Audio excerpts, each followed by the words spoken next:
Right, now you're really big on the European side, especially on the live touring side.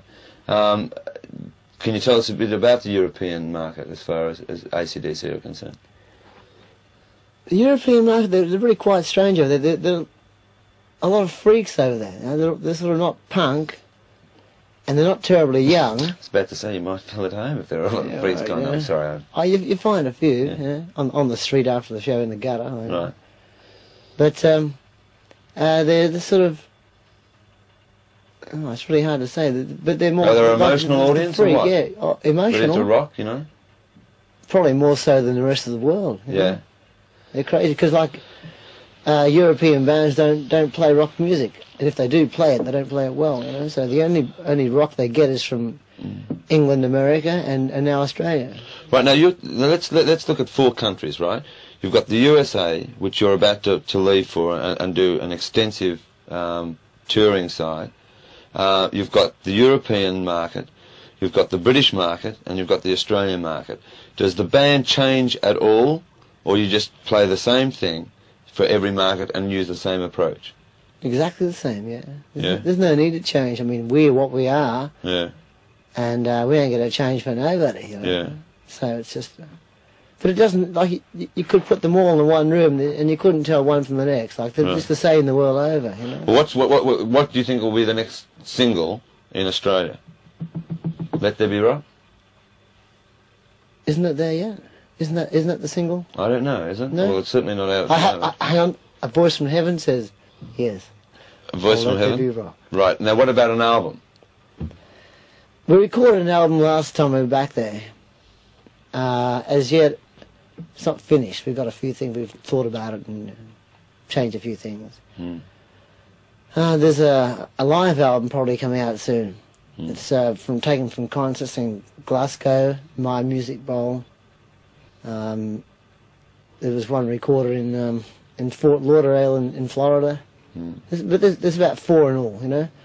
And that might be sort of put into a live album, the best of the 4 concerts. Right, now tell us about your American plans.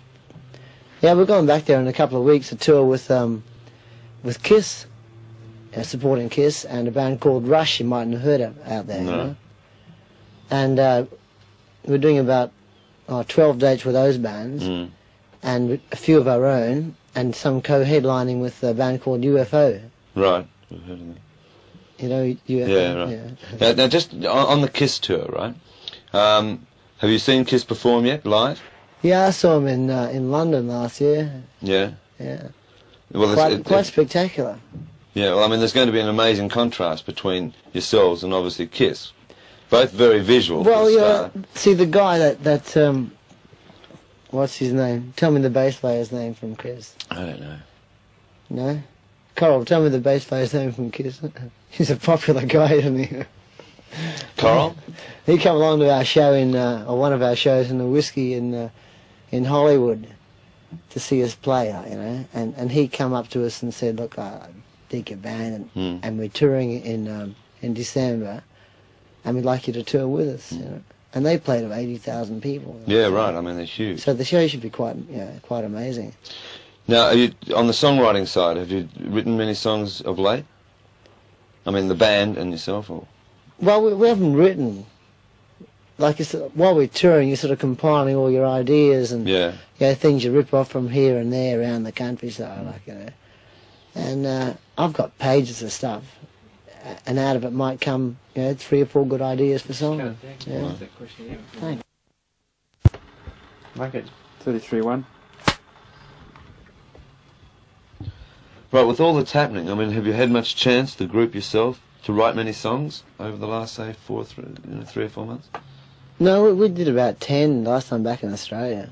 But and I wrote the words to 2 songs about on the last tour, like on the road, and got back home and found out there was the same titles and almost the same lyrics as somebody else's. Did you? And I was really pleased with them too. I thought, oh, this is great. Yeah. So, I mean, like, what is going to happen over the next 6 months then, apart from, like, you were in America? Will you be coming back to England during that time, or what? No, well, going to America for a month until Christmas. Right. Back to Australia for till probably the start of March. Record, do a few dates, you know, like Melbourne, Brisbane, Sydney, or other places. And get a bit of sun.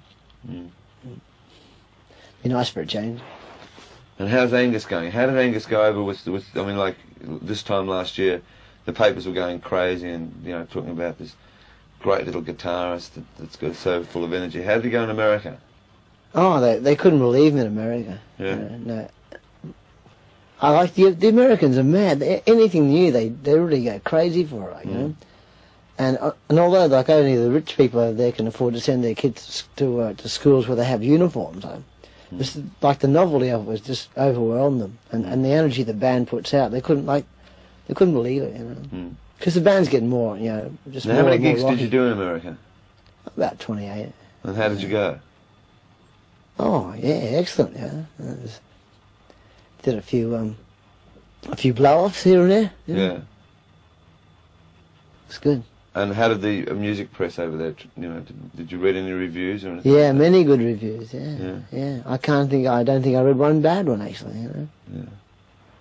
They it's just that I see over there it's pretty laid back, you know. And the band comes along that rocks its ass off, man, you know, and you're right in there, and they just love you. Yeah. Couldn't stop. Now, when you come back, you're doing some recording, right? In the studios. What are you finishing off an album or? Well, you know, the tracks we've done for the last album, we're going to clean a few of them up, you know, just sort of make them help, because we've had a tape and we've listened to the tape on and off over the last 5 months, and we sussed out a few things as to and how to sort of make the songs better, you know. And any new ideas we get as well, we'll put them down. Was the approach last time you were back, that time that you were recording, to sort of almost stay low profile as far as television and all of that was concerned, and the press? Yeah, well, you know, dig this. We've been working non-stop since the band started. You know, 8 months before I joined the band. You know. Yeah. And you just got to have a break. You know. And so the main thing about being back there last time was to actually write the songs, record them, break in the new bass player to the way of the band. That's why we only played 1 or 2 gigs back there, both at the Bondi Lifesaver. You know. Just got to have a break occasionally. You know? Well, listen, thanks for coming on Countdown again. It's all right. And no worries, Ian. They still call you Ian, do they? Yeah, well, Molly. And we wish you the best of luck in America. Thank you. And it's good to see that the album is really starting to break in, like really starting to break into the top 200. What is it? You know, it's around about the 150 mark. 150 with an arrow. Yeah, no, that's good. Not quite as fast. Not quite as fast as the bullet. As the bullet. All right. Well, best of luck, and we'll look forward to seeing you come home and doing some tour dates. Looking forward to getting back there. Take care, Bob. See ya. Thanks, mate. Right, can we do Right, 34-1. Right, 35-1. I never know. Right, 36-1.